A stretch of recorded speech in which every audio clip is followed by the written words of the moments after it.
آپ ماشاءاللہ اس معاملے کے اندر قانونی حیثیت سے بھی باقی معاملات کے اندر بھی انسان، ہمارے اندر یہ جو رسم و رواج ہیں اب اسلام کے ساتھ ان کا کوئی تعلق نہیں. 3000 سال سے ہم پشتون ہیں اس لیے ہم سوارا کرتے ہیں، 4000 سال سے ہم سندھی ہیں اس لیے ہم کاروکاری کرتے ہیں، ٹھیک ہے، 5000 سال سے ہم بلوچ ہیں.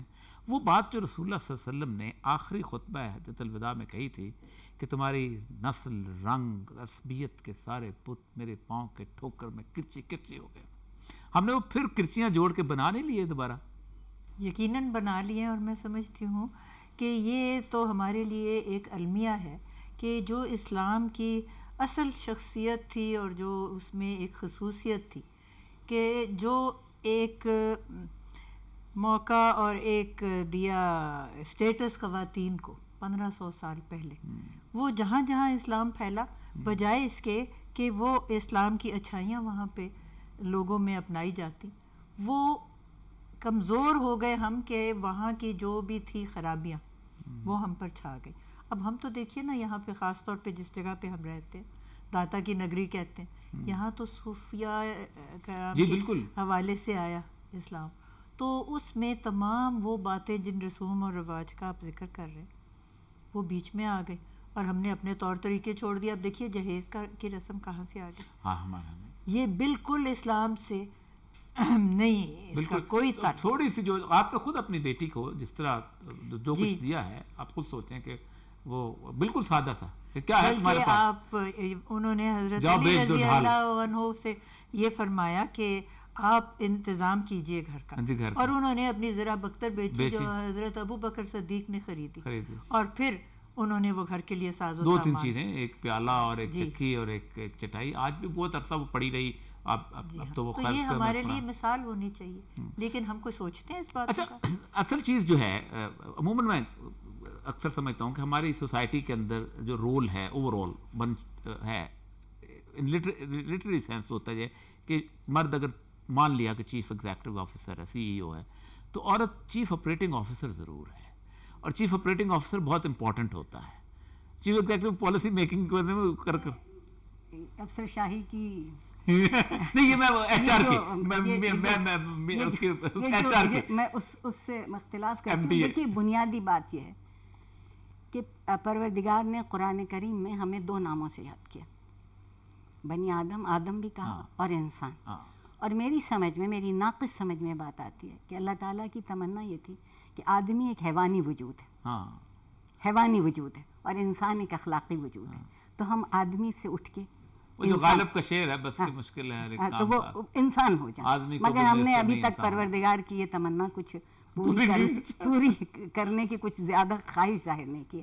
جب آپ حیوانیت کو بھول کر، جسم کو بھول کر، ظاہر کو بھول کر، کسی قدر کو، کسی چیز کو، جس کا عطر جو ہے زندگی وہ روح ہے آپ کی، میں اسے اخلاق کہتی ہوں، اور اسی سے تہذیب جنم لیتی ہے. تو یہ جو رویے ہیں بنیادی طور پہ تہذیبی رویے ہیں. ہم حیوانی رویے میں عورت کو بہت صحیح برتتے ہیں، بہت صحیح برتتے ہیں جیسا برتنا چاہیے، مگر تہذیبی رویے میں چونکہ ہم وہاں تک پہنچے نہیں، اس لیے ہم عورت کو وہاں.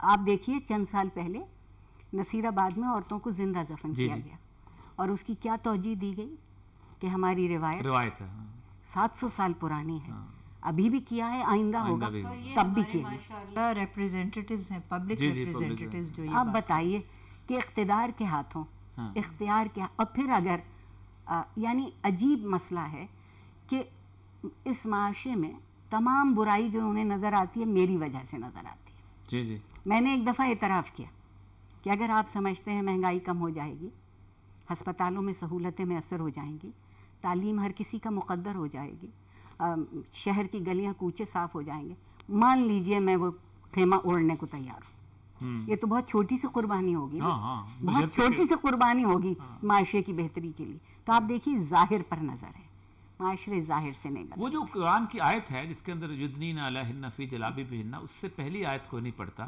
کہ پہلے تم اپنی نظریں نیچی کرو، اور پھر اس کو کہا کہ کیونکہ بنیادی طور پہ اللہ تعالیٰ مرد کی فطرت کو جانتا ہے کہ یہ بات نہیں آ سکتا. پروردگار سے بہتر تو شاید مرد اور عورت کو کوئی بھی، لیکن جہاں کہیں عورتوں اور مردوں کا ذکر کیا برابر، اچھے لوگ، اچھی عورتیں، برے مرد بری عورتیں، صالح مرد صالح عورتیں، سجدہ کرنے والے مرد سجدہ، کہیں ایسا نہیں. والمؤمنین والمؤمنات والقانتین والمتصدقین برابر سے ذکر ہے. سچی لوگ، سچی عورتیں، اور جو جزا و سزا ہے وہ صیغے پہ نہیں دی جائے گی. نہیں بالکل نہیں، وہ صیغے پہ نہیں ہے کہ آپ مذکر ہیں یا مؤنث. بلکہ ہمارا جو روح ہے، میری روح کو مرد کا لباس ملا ہے، آپ کی روح کو عورت کا. اللہ تعالیٰ کہتا ہے ایک اور وجود میں ہم آپ کو قیامت کے دن ایک اور ڈھانچے میں لے کے آئیں گے تاکہ وہاں پر آ کے روح کو. دیکھیے ہمارے یہاں بہت سے صاحب نفس لوگوں کا دل یہ کہہ کے خوش ہوتا ہے کہ جہنم میں عورتیں زیادہ ہوں گی.